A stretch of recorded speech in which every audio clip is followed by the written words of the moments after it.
As you might have guessed from the last video, my tools have arrived and I'm living in amongst a whole lot of stuff. A whole lot of stuff everywhere.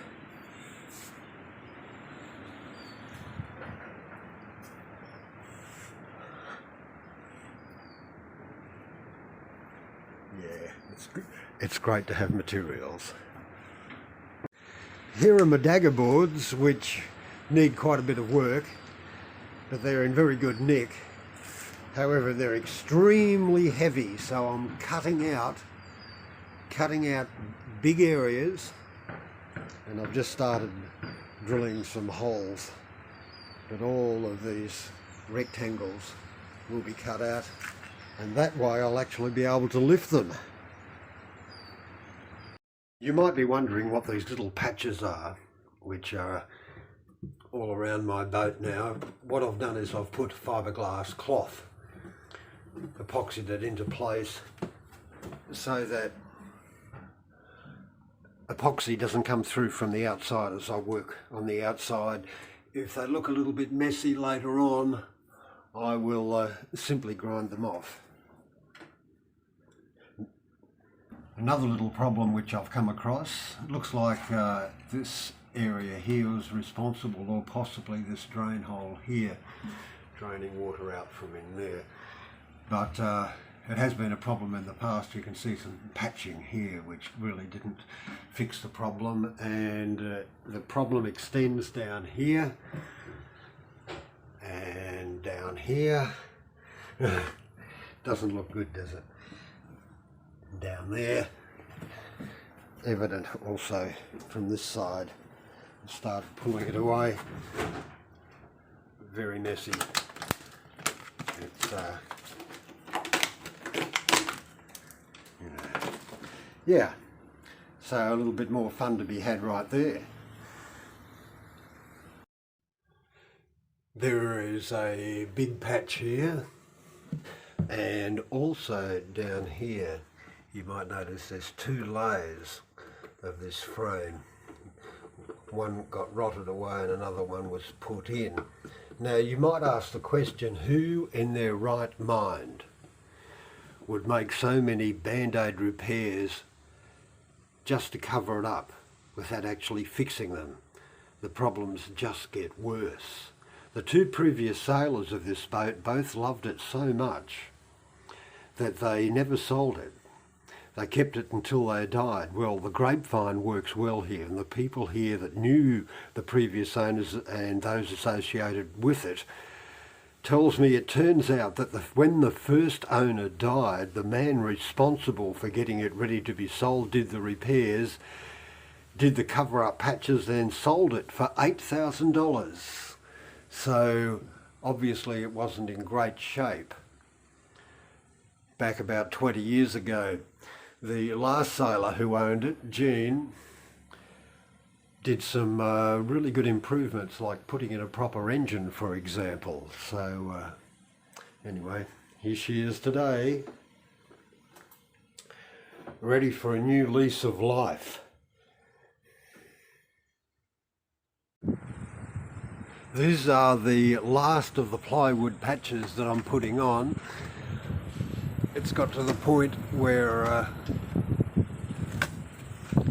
putting on any more plywood has become a bit of a joke. From here on, I will be filling in all the gaps, filling the gaps with hard epoxy,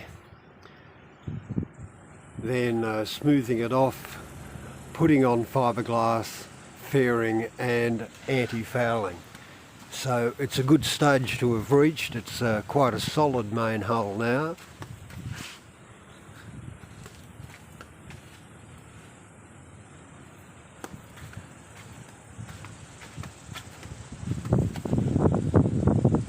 Looking good. Bit patchy.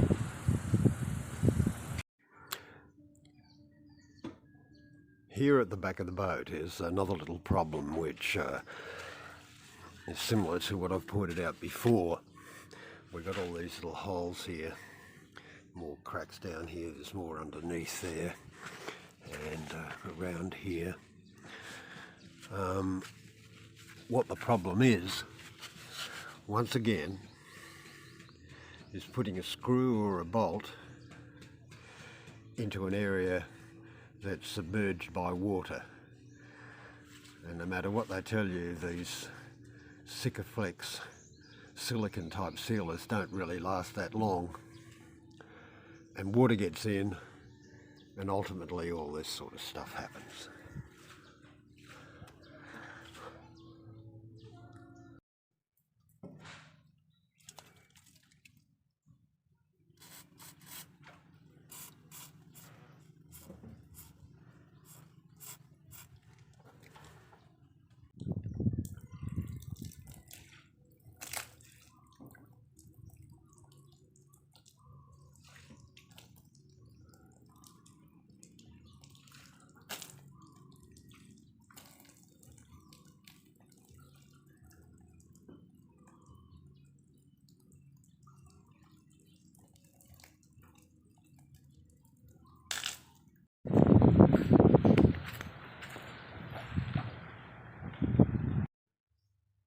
Some more rot to be cut out here, pretty much got it sorted out.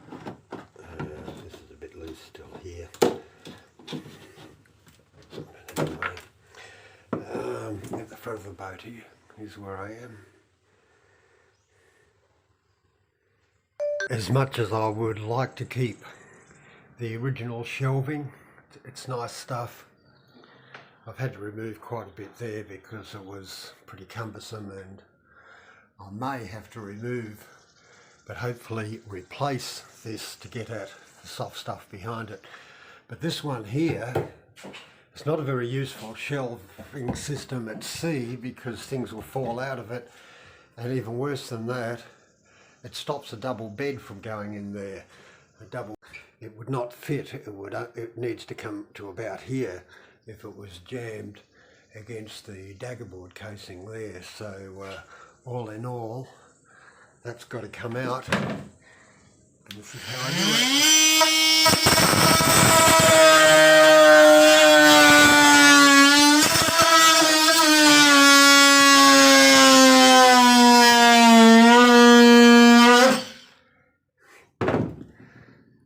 it. Bingo! And there she is off. So now the question is whether I have to temporarily remove those and those to get at the softwood in there and behind all that. Here on the bow of the boat, plenty of rot due to these bolts here having a flexible sealant. Water got in and all this rotted out. Over here, this is really good wood. This lamination is really crappy wood. I mean, really crappy. It's incredible, isn't it? It's really shitty stuff.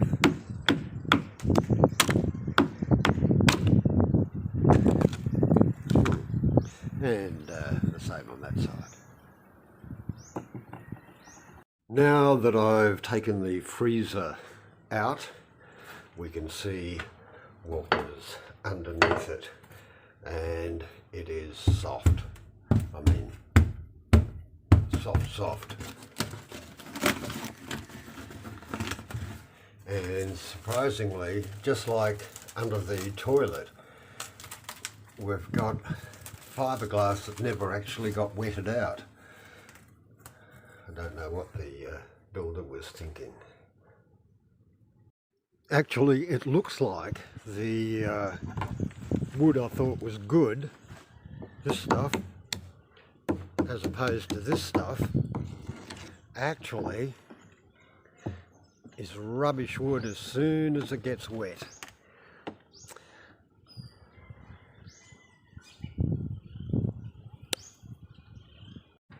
Ready for some more detailed fairing. ahead of fiberglassing. That's the starboard side of the main hull. And the port side.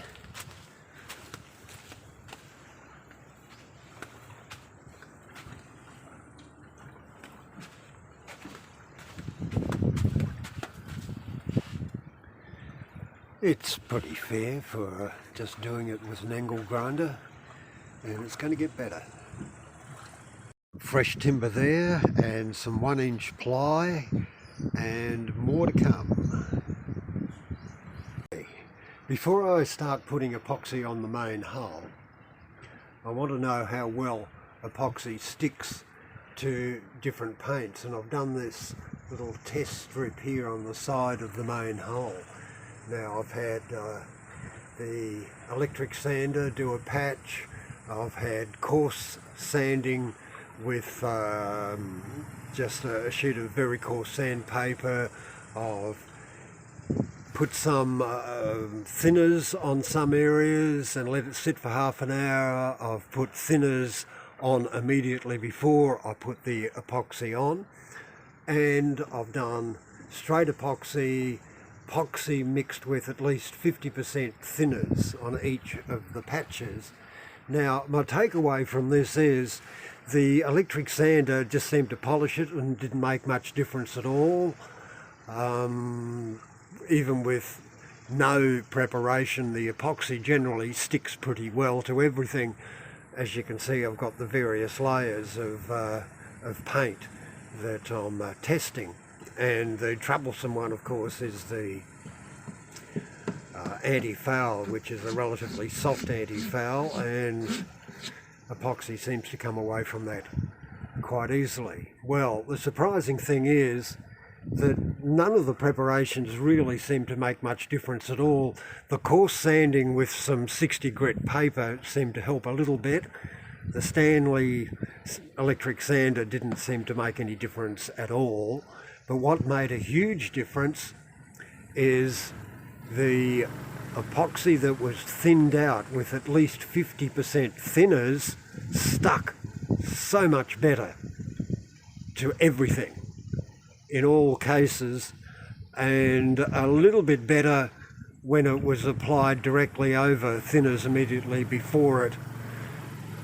But you can see I've really scraped away at this with a chisel to make sure how tough it is. And the big takeaway is, if you want epoxy to stick to any kind of paint, you want to thin it right down with at least 50% thinners, and then it soaks in and really holds on.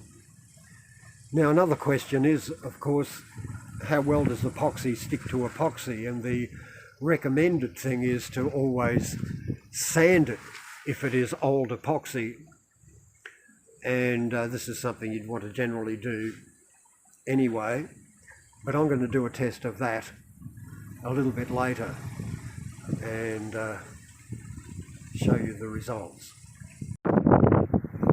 I've cleaned away all the rotten wood, and you're going to be very impressed to know that I'm going to leave it basically like this for some time, but I'll reveal the reason for that at some time in the future.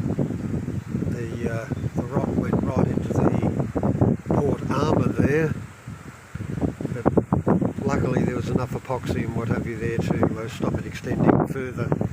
Yes, it does look a bit messy, and it is going to stay like this for a while. I'm just going to coat it with some epoxy to stop water getting in. And this is how it is at the end of 3 months. I've coated that, and we've got another layer of plywood there, and plenty of epoxy. It's all solid and good now. It just needs a little bit of fairing, a little bit of fiberglass to protect the plywood. And that's how it is at the end of 3 months.